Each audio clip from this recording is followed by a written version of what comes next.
একলা নির্বাচন করলে 3টে সিট পাবে না, কিন্তু 300 সিটের পাওয়ার দেখাচ্ছেন এখন। সমস্ত প্রশাসন দখল করে বসেছে। 2% লোক নেই, পায়ের ওপর পা তুলে কথা বলে। ক্ষমতা থাকলে ইলেকশনে আসো। নাম না করে অন্তর্বর্তী সরকার এবং বৈষম্য বিরোধী ছাত্র আন্দোলনের একাংশকে নিয়ে নবগঠিত দল এনসিপিকে নিশানা করল বিএনপি।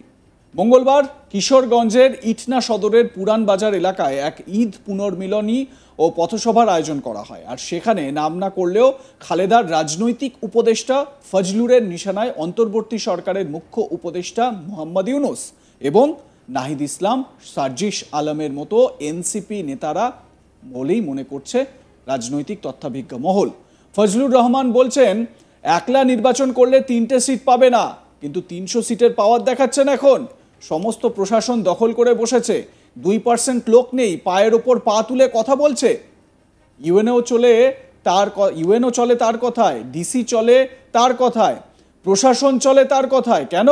ক্ষমতা থাকলে ইলেকশনে আসো। ইলেকশনে দেখা যাবে বাংলাদেশের মানুষ কাকে দায়িত্ব দেয়। আইনজীবী তথা বিএনপি নেতা ফজলুর রহমান কি বলছেন শোনাবো আপনাদের। আপনারা বলেনি আপনি ইসলামে কি ফজু পাগলা, আমার ফজু পাগলা বলার কোন অধিকার এই যে নাবির হামজা বলছে, এটা তার মহাপাপ হবে, তার তো তওবা করা উচিত। ইসলামে তো ফজলুর রহমানের নাম ফজু পাগলা বলা যায় না, আল্লাহ নিষেধ করছে।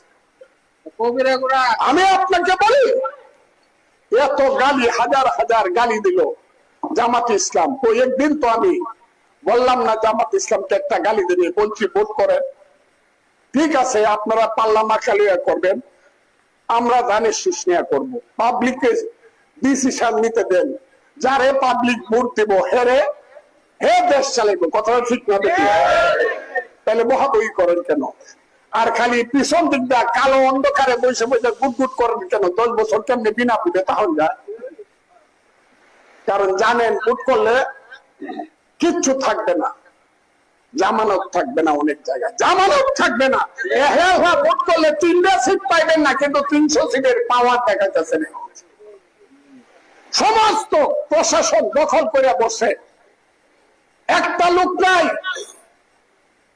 2% লোক নাই, পায়ের উপরে পাও তুলে গিয়া কয় আমি হইলাম অমুক ইসলাম, আমার কথা মানতে হবে। ইউনো চলে তার কথায়, ডিসি চলে তার কথায়, প্রশাসন চলে তার কথায়। কেন? বাতের বেটা হইলে ইলেকশনে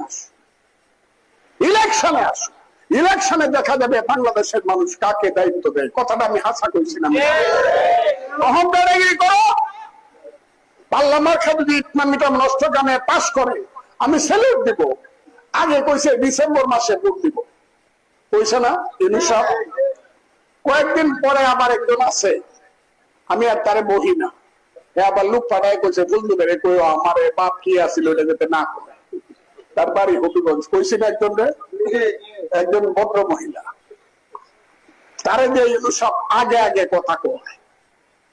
যেমন আমি যদি কথা না কইতে পারি তাইলে স্বপন দেবী আমি আগে আগে কথা কয়। পরে আমি বলবো স্বপন যেটা কইছে ঠিকই কইছে। কথাটা বুঝছেন আপনারা? এগুলো কৌশল। ইউনুস সাহেব যে কথাটা কইতে পারে না, উনি বলায় ওই ভদ্র মহিলা রিজওয়ানা হাসানকে দিয়া। উনি কয়েকদিন পরে গলা টান দিয়ে কইল, ইলেকশন স্যার কইছে ডিসেম্বর মাসে দিব, তবে 6 মাস দেরি করে জুন মাসে হইতে পারে। জুন মাস যখন হয়ে যাবে তখন বলবো আরে জুন মাসে তো আওয়ামী লীগের জন্মদিন, এটা তো ফ্যাসিস্টের জন্য, এই মাসে তো কোনো ইলেকশন হইতে পারে না। এরপরে কইব আগস্ট সেপ্টেম্বর, এটা তো আমরা আন্দোলন করছিলাম, বিপ্লবের মাস, এই মাসে ইলেকশন হবো না। আর অক্টোবর হলো বৃষ্টি, নভেম্বর ডিসেম্বর মাসে হোক। এইভাবে ইলেকশনটা টান টান করিয়া কূটকৌশল করিয়া পিছাইতেছে। এই কথাগুলো আমি বাংলাদেশে কই, কেন কই? ফজলুর রহমানের বক্তব্য আপনাদের শোনালাম। তার নিশানায় যে এই নাহিদ ইসলামরা, সার্জিস আলমরা, সে কথা স্পষ্টত বোঝা গেল। অন্যদিকে এর আগে বাংলাদেশের বর্তমান আইন শৃঙ্খলা পরিস্থিতিতে নির্বাচনের আয়োজন সম্ভব নয় বলে দাবি করেছিল তরুণদের নতুন দলের প্রধান নাহিদ ইসলাম। এই নাহিদ মোহাম্মদ ইউনুসের অন্তর্বর্তী সরকারের উপদেষ্টার পদে বেশ জনপ্রিয় ছিলেন। তিনি ইস্তফা দিয়ে বাংলাদেশে গঠিত হওয়া জাতীয় নাগরিক পার্টি বা এনসিপি প্রধান হয়েছেন। তারপর বাংলাদেশের রাজনীতি পাল্টে গিয়েছে বা বাংলাদেশের বলা যেতে পারে রাজনৈতিক একটা পট পরিবর্তন হয়েছে। নাহিদ বলছেন মৌলিক সংস্কার অন্তর্বর্তী সরকারকেই করতে হবে এবং এই ধরনের সংস্কার না করা পর্যন্ত ভোট নাকি সম্ভব না। নাহিদ ইসলাম এই ভোট নিয়ে বাংলাদেশের নির্বাচন নিয়ে কি বলেছিলেন শোনাবো। এই সরকারের সময় তৈরি করতে হবে এবং আমাদের যে সংস্কার কমিশনের প্রধান মূলত তাদের সাথে এবং রাজনৈতিক দলের প্রতিনিধিরা সেখানে ছিল। আজকের মিটিং এ মূলত যে 5ই আগস্ট পরবর্তী যে বাংলাদেশ এবং যে বাংলাদেশের যে গণতন্ত্র একটা রিফর্ম প্রক্রিয়ার মধ্যে দিয়ে যাচ্ছে সে বিষয়ে আলোকপাত করা হয়েছে। রিফর্ম কমিশনের প্রধানরা তারা তাদের যেই প্রতিষ্ঠানের সংস্কার নিয়ে তারা কাজ করছে সেটার সারসংক্ষেপ বা পরিকল্পনা তারা তুলে ধরেছিলেন এবং রাজনৈতিক দলের প্রতিনিধিরা তাদের যে দলীয় অবস্থান সংস্কার বিষয় সেটা তুলে ধরেছেন। জাতীয় নাগরিক পার্টি এনসিপির পক্ষ থেকে আমাদের যে সংস্কার বিষয়ে অবস্থান, যে আমরা মনে করি যে গণ অভ্যুত্থান পরবর্তী সময়ে প্রেক্ষিতে যে সরকার গঠিত হয়েছে সংস্কার এবং বিচার তার অন্যতম কমিটমেন্ট জনগণের কাছে।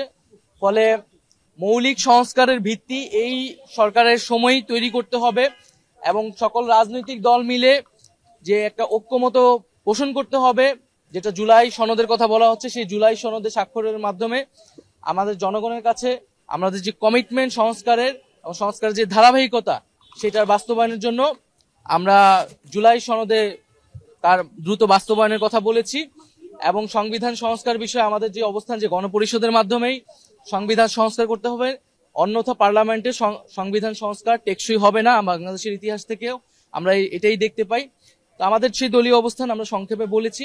ইউএন সেক্রেটারির জায়গা থেকে তিনি বলেছেন তিনি বাংলাদেশের রাজনৈতিক দলগুলো বা সরকার তারা যাতে নিজেরাই সমঝোতায় আসে, একটা ঐক্যমতে আসে এবং গণতন্ত্রের যে ট্রু এসেন্স সেটাকে মাথায় রেখে যাতে আমরা একসাথে কাজ করি, একটা ইউনিটিতে আসতে পারি, এটা তিনি তার জায়গা থেকে প্রত্যাশা করেছেন। আমরা মনে করি এবং আমরা এটাই বলেছি যে নির্বাচনকে তো আমরা সংস্কারের একটা প্রক্রিয়া হিসেবে দেখি, সংস্কারের ধারাবাহিকতা হিসেবে দেখি। কোন রকম সংস্কার ছাড়া নির্বাচন, সংস্কারবিহীন নির্বাচন তো কোনো কাজে দেবে না। এটা অন্য সকল রাজনৈতিক দলও এটার সাথে একমত পোষণ করে। এখানে মত পার্থক্যগুলো হচ্ছে কোন সংস্কারটা কখন হবে, ইলেকশনের আগে কখন হবে, পরে কতটুকু হবে, সেটা আমরা মনে করি যে জুলাই সনদের মধ্যেই আমরা সেটার বাস্তবায়ন হলে সেই যেই মত পার্থক্যগুলো সেগুলো কিন্তু কেটে যাবে এবং আমরা এক ঐক্যমতে আসলে আসতে পারবো। না এখানে তো আসলে খুব লাইক কমেন্ট শেয়ার করুন, দেখতে থাকুন আজ তাক বাংলা, সাবস্ক্রাইব করুন আমাদের ইউটিউব চ্যানেলটি, বেল আইকন প্রেস করুন নোটিফিকেশন পেতে।